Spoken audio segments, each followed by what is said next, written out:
Bonjour Maître Michel. Bonjour. Vous n'êtes pas présenté, vous êtes un cadre de l'UDPS, conseiller du président Etienne Tshisekedi.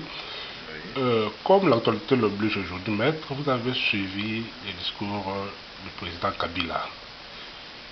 Comment vous avez analysé son discours convoquant le dialogue? Merci bien, monsieur le journaliste. Je crois que M. Kabila a raté une bonne occasion de garder son silence. Il aurait dû ne pas faire cette déclaration qui, à mon avis, est une déclaration incendiaire, est une déclaration qui porte des germes des conflits et de belligérance. Et pour donc l'UDPS, je crois qu'il y a un communiqué du parti qui est venu clarifier les choses. Vous savez que l'UDPS n'a jamais reconnu les élections de 2011 qui a proclamé M. Kabila comme étant élu. Nous savons que la personne qui a gagné les élections au la main, c'est bien M. Etienne Tshisekedi Wamulumba. Donc pour nous, M. Kabila est là par la force des armes. Vous savez que il y a eu des chars de combat dans la ville de Kinshasa empêchant la population de revendiquer la victoire de M. Etienne Tshisekedi. Qu'à cela nous tienne, nous sommes devant un forum, une rencontre, un dialogue. Je crois que pour l'UDPS, nous ne pouvons pas nous asseoir sur une table avec la partie au pouvoir sans que nous puissions avoir des garanties, puisque cette partie au pouvoir qui regroupe plusieurs groupes, plusieurs formations, nous voulons qu'il y ait un médiateur désigné par le secrétaire général des Nations Unies. C'est avec ce dialogue que l'UDPS pourra se présenter. En dehors de ça, M. Kabila peut faire un forum avec les siens. Il est libre du reste. Mais quand même, vous dites qu'il peut faire un forum avec les siens. Il a montré comme ça bonne foi pour convoquer ce dialogue. Vous avez réclamé ce dialogue, ça fait longtemps, Maître. L'UDPS a réclamé vraiment ce dialogue. Et aujourd'hui, pourquoi vous le prêtez l'intention de ne pas vouloir organiser un dialogue sincère? Mais je crois que nous ne sommes pas au niveau de lui prêter ses intentions. Il a dit lui-même qu'il appelait à un dialogue pour réfléchir sur le changement de mode de scrutin. Or, le mode de scrutin fait partie des droits et ces droits sont immuables. Ces droits ne peuvent pas lui être retranchés. Donc, le dialogue pour nous ne devrait être ni convoqué par M. Kabila, ni avoir les orientations de M. Kabila. Nous irons dans un dialogue où il y a la facilitation internationale. D'un côté, il y aura l'UDPS et alliés, et de l'autre, M. Kabila et alliés. Voilà comment les choses devraient se passer. Et c'est sur base d'un dialogue de ce genre que le parti se présentera dans ce forum-là. Et à l'issue de ça, nous aurons des décisions opposables à tous sur le processus électoral, sur la sécurisation de celui-ci et aussi sur l'acceptation du verdict des urnes. Mais alors, M. Kabila ne pourra plus se représenter. Et là, il faut qu'il accepte et qu'il fasse accepter ça par toutes les personnes qui gravitent autour de lui, rien que pour le pouvoir. Mais aujourd'hui, M. Kabila est pour la facilitation internationale. Quand même, il a même dit que le secrétaire général des Nations Unies puisse nommer un facilitateur. C'est que l'UDPS a demandé.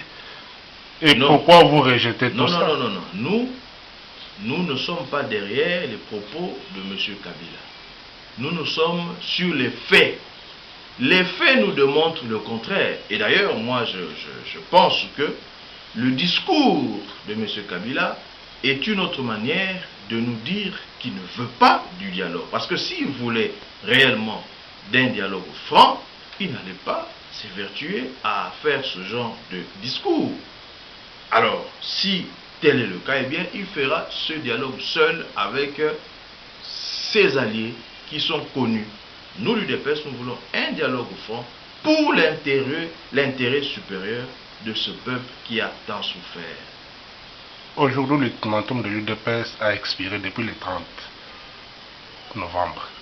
Et aujourd'hui, vous oubliez qu'il y avait un ultimatum, que vous avez lancé un ultimatum, et l'État aussi presse les jours avant. L'ultimatum, c'était pour faire sortir Kabila de ses réserves. L'ultimatum a réussi parce que M. Kabila a tenu un discours sur le dialogue. Ce que nous avons retenu, c'est qu'il est prêt pour le dialogue. Eh bien, l'ultimatum a réussi. Je tiens à vous dire, en ma qualité de conseiller du président, si de telles tergiversations continuent, de tels troubles continuent, des mécaniques issus du serveur central de 2011, l'UDPS tournera définitivement le dos au dialogue. À ce moment-là, ceux qui sont au pouvoir, ils vont nous rencontrer dans la rue. Parce que nous ne resterons pas éternellement à attendre ce dialogue. Si la majorité en face continue avec des élucubrations, des tergiversations, des atermoiements, eh bien, l'UDPS tournera définitivement le dos au dialogue. En ce moment-là, eh bien, nous appellerons le peuple congolais. Là, vous faisiez allusion à l'article 64, mais le procureur général vous a prévenu dans son message quand même. En démocratie, les rôles sont partagés. Le pouvoir judiciaire est apolitique. Je vous dirais, quel est le rôle d'un procureur? Le rôle d'un procureur, c'est de rechercher les infractions et retrouver les auteurs, les présenter devant les cours et tribunaux pour obtenir la condamnation de ces derniers. Il n'appartient pas à un procureur général de se porter fort pour un camp, pour intimider, pour dissuader, n'est-ce pas, le peuple à s'approprier de la démocratie. Si tel était le cas, le procureur général, eh bien, à Ouagadougou, il allait arrêter toute la population qui est descendue sur la rue pour faire partir M. Blaise Compaoré. Si tel était le cas, en Côte d'Ivoire, lorsque M. Laurent Gbagbo a gagné les élections, le peuple est descendu. Le procureur, il aurait dû arrêter en Égypte, en Tunisie. Vous pensez que là-bas, ils n'ont pas de procureur? Non, je crois que l'UDPS ne cède pas à ce genre d'intimidation. Nous disons, s'il faut descendre dans la rue, nous descendrons. Personne ne pourra se perturber l'ordre public. Mais comme il est légitime, selon même, les gestions sont légitimes quand même. Nous savons de quoi nous parlons. Si le parquet veut réellement travailler, le parquet doit rechercher ceux qui ont détourné les 32 millions de la SNEL, ceux qui ont détourné le budget de l'État, ceux qui ont détourné les immeubles de l'État, ceux qui détournent la ration des militaires. Là, le parquet n'agit pas. Non, je crois que les intimidations, ça ne marche pas avec l'UDPS. S'il faut que le peuple puisse descendre dans la rue pour revendiquer ses droits, eh bien, nous descendrons. Mais s'il faut arrêter, eh bien, on nous arrêtera tous. Mais pourquoi ne pas attendre la fin de son mandat s'il campait sur sa position du dialogue? La loi est claire. Faire échec à un homme, on peut être élu, et puis à un moment donné, on exerce maintenant le pouvoir que vous avez eu par les urnes en violation de la Constitution. L'article 64 demande au peuple de faire échec. Vous savez qu'actuellement au Brésil, la présidente, elle est en voie de se faire destituer. La procédure, elle est légale. Donc voilà, nous ne cédons pas à ce genre d'intimidation. Ceux qui pensent nous intimider, de ma foi, perdent vraiment leur temps. Mais le PGR dit que vous interprétez mal l'alinéa 1 de l'article 64. Eh bien, ce n'est ni au parquet, ni aux individus d'interpréter la loi. Il y a des institutions judiciaires qui ont reçu mission d'interpréter la loi. Ce n'est pas à un parquet d'interpréter la loi. Donc, s'il y a un problème sur l'interprétation de la loi, ce rôle est dévolu aux cours et tribunaux et non au parquet. Un message pour tous ceux qui vous suivent dans le monde entier. C'est la première fois que vous passez sur notre site congodred.info, le site des combattants. Eh bien, nous voulons dire à tous nos amis qui sont épris de paix et de liberté que seule la lutte libère. Eh bien, la vérité triomphe toujours du mensonge, le bien triomphe toujours du mal. Nous ne craignons pas parce que nous avons confiance en Dieu et c'est Dieu qui nous a donné le Congo comme pays.